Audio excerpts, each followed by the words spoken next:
afternoon everyone. We have completed the syllabus for final term, and even we are close to our oral test also. फ़िलहाल के लिए हमने NCERT exemplar now for the revision start कर दिया है. Chapter number 11 perimeter and area. Last class में हमने कुछ क्वेश्चंस किए थे. अब हम आज की क्लास में कुछ और क्वेश्चंस जो हमारे रह गए हैं उनको करेंगे, but only the important questions जो हमें लगता है कि we should cover those concepts. So let's start now. Start with this page number 283. इससे पहले कि हमने जो क्वेश्चंस करने थे we have already done. Question number 85 में आपको गिवन है कि perimeter of ABC is equal to perimeter of PQR. इसका मतलब ये पेरीमीटर क्या होता है? Boundary. We have known this, है ना, बाउंड्री होती है पेरीमीटर. दैट मीन्स जो ट्रायंगल है उसकी तीनों साइड्स को जब हम ऐड करेंगे we will get the boundary. तो मतलब ये है कि AB plus BC plus AC ये एक का पेरीमीटर हो गया. PQ plus QR plus PR ये दूसरे का पेरीमीटर हो गया. इन दोनों को हम इक्वेट करेंगे एंड हमें 5 थिंग्स तो ऑलरेडी पता है, सिर्फ 6th है जो हम उसको सिंपल इक्वेशन की तरह सॉल्व करेंगे. AB जो हमें अननोन है, या तो हम उसको AB लिखेंगे या X लिखेंगे, और जैसे हम सिंपल इक्वेशन सॉल्व करते हैं बिल्कुल वैसे ही इसको सॉल्व करेंगे. So you will do it by your self. 86 is altitudes MN and MO. हमें यहाँ पे ऑल्टीट्यूड्स गिवन है. ऑल्टीट्यूड्स यहाँ पे हम जिसको हाइट भी बोल सकते हैं जब हम पैरेललोग्राम की बात करते हैं, तो वो हमें ऑलरेडी गिवन है are 8 centimetre and 4 centimetre respectively. इसका मीनिंग होता है कि अगर MN की बात पहले हो रही है दैट मीन्स जो साइड 8 सेंटीमीटर गिवन है, जो पहले गिवन है, that is related to MN, and जो बाद में गिवन है वो बाद वाले से रिलेटेड है. तो MO की वैल्यू 4 सेंटीमीटर हो गई. One side GH is 6 centimetre long. And parallelogram की पहली बात तो हमें पता है ऑपोजिट साइड्स इक्वल होते हैं. अगर एक साइड 6 सेंटीमीटर है तो उसकी ऑपोजिट साइड, अगर GH 6 सेंटीमीटर है तो उसकी ऑपोजिट साइड MK भी 6 सेंटीमीटर होगी. हमें पेरीमीटर फाइंड आउट करना है. Perimeter again the boundary parallelogram की. तो बाउंड्री मीन्स GM एक साइड प्लस MK दूसरी साइड प्लस HK तीसरी side and GH fourth side. All the 4 sides we will add. It is just like the rectangles की भी यही करते हैं हम, चारों साइड्स को ऐड करते हैं और ऑपोजिट साइड्स इक्वल होती हैं. तो वैसा ही फॉर्मूला पैरेललोग्राम का भी बनता है पेरीमीटर में. लेकिन यहाँ पे प्रॉब्लम ये है कि हमें सिर्फ एक ही साइड पता है, जो लॉन्गर साइड है वो तो हमें पता नहीं है. तो उसके लिए हम क्या करेंगे, क्योंकि यहाँ पे हमें 2 ऑल्टीट्यूड्स गिवन है, तो हम क्या करेंगे, अगर मुझे MN ऑल्टीट्यूड गिवन है तो उसके लिए मैं बेस GH को लेकर चलूँगी and I will find the area of parallelogram B into H. That means base into height. ये क्वेश्चन भी आप खुद करोगे बिकॉज ये कॉन्सेप्ट हमने किया हुआ है ऑलरेडी. और इसी पैरेललोग्राम का एरिया हम दूसरे वे से भी निकालते थे.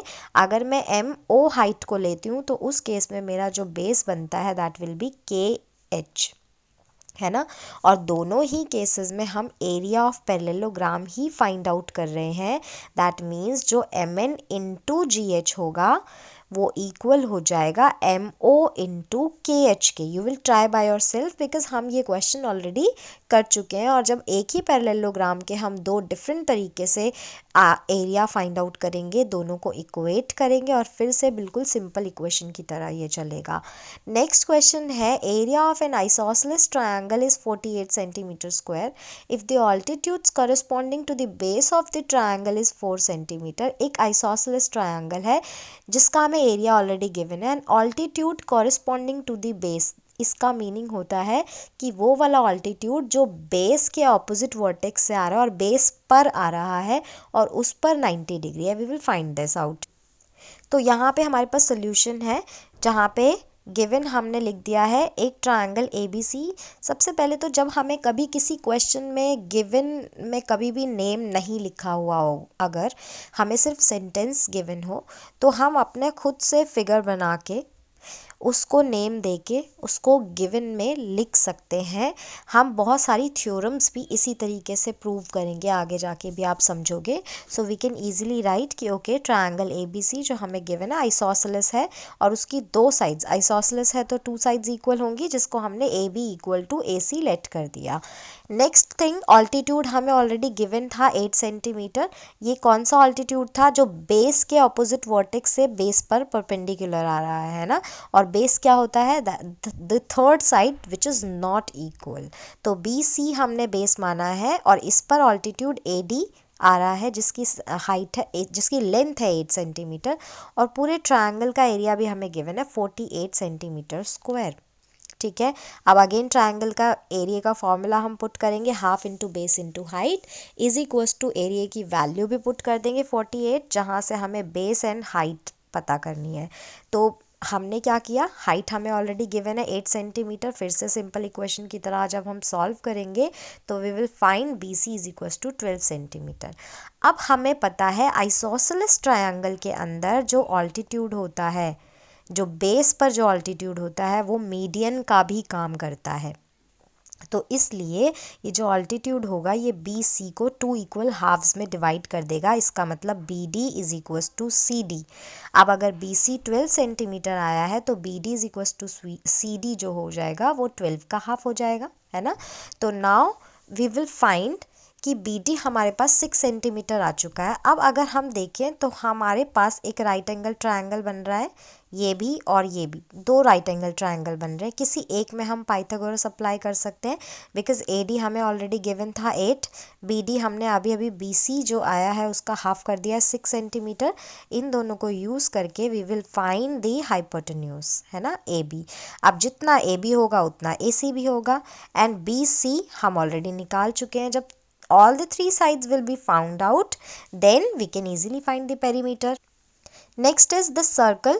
यहाँ पे हमें शेडेड रीजन जो है, शेडेड पोर्शन, उसका एरिया फाइंड आउट करना है, और गिवन हमें 92 क्वेश्चन में है, बट हम क्वेश्चन करेंगे 93, इसी 92 से ही रिलेटेड है।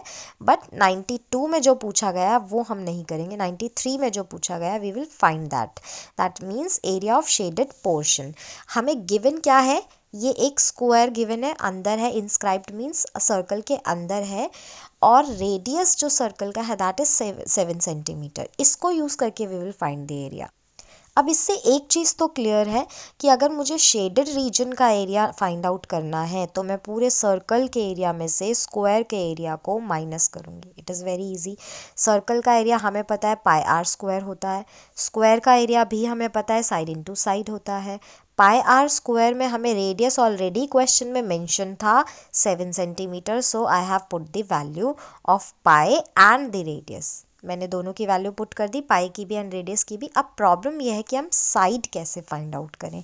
अगर हमें एक चीज़ पता है, स्क्वायर के जो डायगोनल्स होते हैं वो एक दूसरे को बाइसेक्ट करते हैं perpendicular, that means at 90 degree. इसका मीनिंग ये हुआ कि जहाँ पे भी वो इंटरसेक्ट करें, दैट मीन्स O पे, उस हिसाब से जो OA है that should be equal to OC, है ना, पूरे AC का हाफ। एंड सिमिलरली OB जो है that should be equal to OD, क्योंकि दोनों डायगोनल्स एक दूसरे को परपेंडिकुलर पे बाइसेक्ट कर रहे हैं। अब क्योंकि ये बाइसेक्ट कर रहे हैं, इसका मतलब ये वाला पोर्शन अगर इस वाले पोर्शन के बराबर है, और एक और चीज़ भी हम नोटिस कर पा रहे हैं कि यहाँ B से लेके D तक जो है सर्कल का एक पॉइंट एंड सर्कल का सेकंड पॉइंट जॉइंट है, और ये दो हाफ्स भी इक्वल हैं। इससे हमें क्या पता चलता है कि BD should be the diameter, है ना। सर्कल के अगर एक पॉइंट से दूसरे पॉइंट तक कोई लाइन जा रही है और वो दो इक्वल पार्ट्स में डिवाइड भी हो रही है, that means that can be the diagonal, है ना। ये सेंटर हो सकता है, अगर स्क्वायर का सेंटर है तो सर्कल का भी सेंटर हो जाएगा। इस हिसाब से अगर O सेंटर हुआ तो that means OA, OB and OC and OD, all the 4 sides, all the 4 line segments are the radius of the circle, है ना। ये चारों लाइन सेगमेंट्स सर्कल के रेडियस बनते हैं, जो कि 7 सेंटीमीटर हमें ऑलरेडी गिवन है, इसका मतलब हमें इसकी वैल्यू गिवन है। और कॉन्सेप्ट के हिसाब से जो स्क्वायर के डायगोनल्स एक दूसरे को परपेंडिकुलर पर बाइसेक्ट करते हैं, उस हिसाब से ये जो ट्रायंगल ओ ए बी है या फिर ट्रायंगल ए ओ डी है, ये जो चारों ट्रायंगल्स हैं these are right angle triangle, है ना। तो हम किसी एक में पाइथागोरस यूज़ करेंगे, वहाँ से हमारी साइड आ जाएगी। जब साइड आ जाएगी तो now we will put the value of side also. Side into side means side का square, that means A B का स्क्वायर। तो I will find the value now. Next इन सब में हमें जो फिगर गिवन है उसके अंदर जो एरिया बनता है वो एरिया फाइंड आउट करना है। अब अगर हम इस फिगर को समझे, ये पूरा हमें 17 सेंटीमीटर लेंथ गिवन है और ये जो छोटी वाली लेंथ है वो 10 सेंटीमीटर गिवन है। ये जो फिगर है हमें क्लियरली दिख रहा है कि इसमें एक सेमी सर्कल है और एक ट्रायंगल है। तो अगर मुझे इस पूरे फिगर का एरिया फाइंड आउट करना है, that means area of semi circle plus area of triangle, यही करेंगे। सेमी सर्कल मीन्स सर्कल का half, that means pi r square का half, and area of triangle half into base into height. Radius हमें given है already 10 centimetre, because ये centre हो गया एक तरीके से, और ये हमें नीचे का हाफ हमें 10 सेंटीमीटर ऑलरेडी गिवन है, विच is the radius. And similarly जो हमारा यहाँ पे बेस हो जाएगा, बेस ट्रायंगल का जो बेस होगा that will be from here to here, जो कि ऑब्वियसली 10 का डबल होना चाहिए, 10 + 10, है ना, सेमी सर्कल के डायमीटर के इक्वल हो जाएगा। सो 10 + 10 20, हमें बेस भी पता चल गया। अब अगर हम हाइट देखें, हाइट हमारी ट्रायंगल की ले रहे हैं हम, तो यहाँ से लेके सिर्फ यहाँ तक होनी चाहिए हाइट तो, लेकिन हमें 7 सेंटीमीटर पूरा यहाँ से लेके यहाँ तक गिवन है ना। इसका मतलब ये हुआ कि हमें इस 17 सेंटीमीटर में यहाँ से लेके यहाँ तक का पोर्शन माइनस करना पड़ेगा। और ये क्या है, ये सेमी सर्कल का रेडियस है। दैट मीन्स हम 17 में रेडियस को माइनस कर देंगे तो we will get the height also. जब हमें हाइट भी मिल जाएगी तो अब हम सारी वैल्यूज़ को पुट करेंगे और हमारा एरिया आ जाएगा। क्वेश्चन नंबर 104, इस तरीके के क्वेश्चंस भी हम ऑलरेडी कर चुके हैं, जहाँ पे एक बड़ा स्क्वायर, बड़ा रेक्टेंगल होता है, उसके अंदर एक छोटा रेक्टेंगल होता है और उसके किनारे का पोर्शन का एरिया हमें फाइंड आउट करना होता है ना। तो इसमें हमें टेबल कवर दिया हुआ है जिसके डायमेंशंस गिवन है, और उसमें बोला जा रहा है कि इस टेबल कवर का 30 सेंटीमीटर पोर्शन जो है वो हैंगिंग कर रहा है ना। जब हम टेबल को कवर अप करते हैं तो थोड़ा सा पोर्शन हमारा हैंग कर रहा होता है। वो पोर्शन की जो विड्थ हमें दी हुई है वो 30 सेंटीमीटर गिवन है, और उस हिसाब से हमें जो कितना पोर्शन, कितना एरिया हैंग कर रहा है वो फाइंड आउट करना है। साथ में टेबल पे अगर हमें पॉलिशिंग करनी है तो उसका कॉस्ट भी फाइंड आउट करना है। अब ये हमें गिवन है पूरा रेक्टेंगल, ठीक है। ये पूरा क्लॉथ है हमारा 325 centimetre. Why? Because 3 metre 25 centimetre का मतलब ही यही होता है 325 सेंटीमीटर। ब्रेथ भी हमने उसी हिसाब से फाइंड आउट कर लिया। इसमें हमें 30 सेंटीमीटर हर तरफ से टेबल से एक्स्ट्रा जो निकल रहा है वो हैंग आउट कर रहा है, वो हैंगिंग पार्ट हो गया हमारा। तो अब अगर हम देखें, हमें इसका मतलब ये हैंगिंग पार्ट का एरिया अगर फाइंड आउट करना है तो ये बड़ा रेक्टेंगल माइनस छोटा रेक्टेंगल, दैट मीन्स बड़ा rectangle which is the cover and छोटा rectangle which is the table, क्योंकि जितना टेबल है उतना पोर्शन हैंग नहीं करेगा, जो बचा हुआ है वो पोर्शन हैंग करेगा। तो हमने यहाँ पे कवर के एरिया में से टेबल का एरिया माइनस कर दिया है। कवर के डायमेंशन हमें ऑलरेडी गिवन था, लेंथ इंटू ब्रेथ। टेबल का जो डायमेंशन है अगेन हम वही सेम चीज़ करेंगे। ये जो बड़ा रेक्टेंगल है उसमें से, उसकी लेंथ में से अगर हम दोनों तरफ की विड्थ, जो दोनों तरफ का मार्जिन है उसको माइनस कर देते हैं, we will find the dimension of table. Minus करना है क्यों? क्योंकि टेबल छोटा है, ठीक है, कवर बड़ा है। तो 325 में से ये 30 सेंटीमीटर राइट साइड से भी माइनस करा और लेफ्ट साइड से भी माइनस करा, दैट मीन्स 30 को हम 2 बार माइनस करेंगे। सिमिलरली ब्रेथ में से भी 30 को 2 टाइम्स माइनस करेंगे तो हमारे टेबल की डायमेंशन भी आ जाएगी। जब टेबल की डायमेंशन आ जाएगी, कवर की हमें ऑलरेडी गिवन है, तो हमें हैंगिंग पार्ट का एरिया पता चल जाएगा। टेबल की खुद की डायमेंशन आ गई तो टेबल का एरिया भी फाइंड आउट हो जाएगा। वो सेंटीमीटर में हमने निकाला है तो वापस से मीटर स्क्वायर में बदलने के लिए उसको 100 एंड 100, क्योंकि सेंटीमीटर स्क्वायर है, दैट मीन्स 2 सेंटीमीटर्स हैं, उन दोनों को ही मीटर में कन्वर्ट करना है। तो 100 मीन्स 10,000 डिवाइड करेंगे उससे। एंड कॉस्ट फाइंड आउट करने के लिए ये जो पर्टिकुलर एरिया आया है, इसको जितना भी हमें रेट गिवन है कि ₹16 पर मीटर स्क्वायर के हिसाब से, उसको हम सीधा मल्टीप्लाई कर देंगे। Question number 106, a room is 4.5 metre long and 4 metre wide. Room की हमें डायमेंशंस गिवन है, कितना लॉन्ग है कितना वाइड है। Floor of the room is to be covered with the tiles of size 15 centimetre by 10 centimetre. इसको हमें tile से कवर करना है और टाइल की भी डायमेंशंस गिवन है 15 centimetre by 10 centimetre, these are the dimensions, ठीक है। अब फ्लोर की जो यूनिट्स है वो मीटर्स में है, जबकि टाइल्स की जो यूनिट्स है वो सेंटीमीटर्स है। तो सबसे पहला काम तो आपको ये मीटर को सेंटीमीटर में कन्वर्ट करना है। 4.5 मीटर का मतलब होता है 450 सेंटीमीटर, है ना। 100 से मल्टीप्लाई ही तो करते हैं हम सेंटीमीटर में कन्वर्ट करने के लिए। एंड सिमिलरली 4 मीटर को भी सेंटीमीटर में बदलेंगे तो इट विल बी 400 सेंटीमीटर। अब हम क्या करेंगे, अगर मैं एरिया ऑफ दिस रूम, पूरे रूम का एरिया, उस पूरे रूम में टाइल्स को हमें लगाना है, दैट मीन्स एक टाइल के एरिया से डिवाइड कर दूं, तो I will find the number of tiles. हमेशा ध्यान रखना होता है जब भी हमें इस तरीके से कुछ नंबर्स फाइंड आउट करने होते हैं तो हम हमेशा बड़ी क्वांटिटी में से छोटी क्वांटिटी को माइनस कर देते हैं, we can easily find the number. अब जब हमारे पास नंबर आ जाएगा टाइल्स का तो हमें पर टाइल मीन्स 1 टाइल का रेट गिवन है 4.50, तो जितनी भी टाइल्स आई हैं उसको हम मल्टीप्लाई कर देंगे तो हमारे पास टोटल कॉस्ट आ जाएगा। तो ये क्वेश्चन आप खुद से करेंगे। नाउ द लास्ट क्वेश्चन, ये हमारे पास एक घर का प्लान है जिसमें हमें बोला गया है कि अंदर तो एक रेक्टेंगल के हिसाब से बेडरूम बनाया गया है, बाथरूम बनाया गया है, किड्स रूम है, किचन है एंड बचा हुआ जो है वो लिविंग रूम है। इसके अलावा जो किनारे से हमें मार्जिन बताया गया है वो है 1 मीटर का मार्जिन हर तरफ से छोड़ा गया है ना। तो अगर हम ये छोटे रेक्टेंगल का जो भी डायमेंशन बनता है उसमें 1 metre up and down add कर देते हैं तो विड्थ बड़े वाले रेक्टेंगल की निकलेगी, एंड लेंथ में भी अगर हम 1 मीटर लेफ़्ट से 1 मीटर राइट से ऐड करते हैं तो बड़े वाले रेक्टेंगल की लेंथ भी निकल जाएगी। अब क्वेश्चंस हमें क्या क्या पूछे हैं उसके अकॉर्डिंगली हम आंसर करेंगे। सबसे पहले तो पेविंग द पाथ, पाथ यही है किनारे वाला जो है। अगेन ये पाथ क्या है, साइड पोर्शन। ये क्वेश्चंस फिर से हम बहुत बार कर चुके हैं। बड़े रेक्टेंगल के एरिया में से छोटे रेक्टेंगल के एरिया को हम माइनस करेंगे, we can easily find the area of the path. और जब एरिया निकल जाएगा तो 120 से उसको मल्टीप्लाई कर देंगे, we will find the total cost also, ठीक है। सेकेंड क्वेश्चन है, cost of wooden flooring inside the house except the bathroom. अब इनसाइड द हाउस मतलब छोटा वाला रेक्टेंगल। छोटा वाला रेक्टेंगल कौन सा, ये सारे मिलाकर bedroom, living room, bathroom, kids room and kitchen, सब मिलाकर ये जो छोटा रेक्टेंगल बन रहा है इसका एरिया बेसिकली हमें फाइंड आउट करना है। और फिर हम कॉस्ट इजीली निकाल पाएंगे अगर हम उसको 1200 से मल्टीप्लाई कर देंगे, जो एरिया हमारे पास आएगा।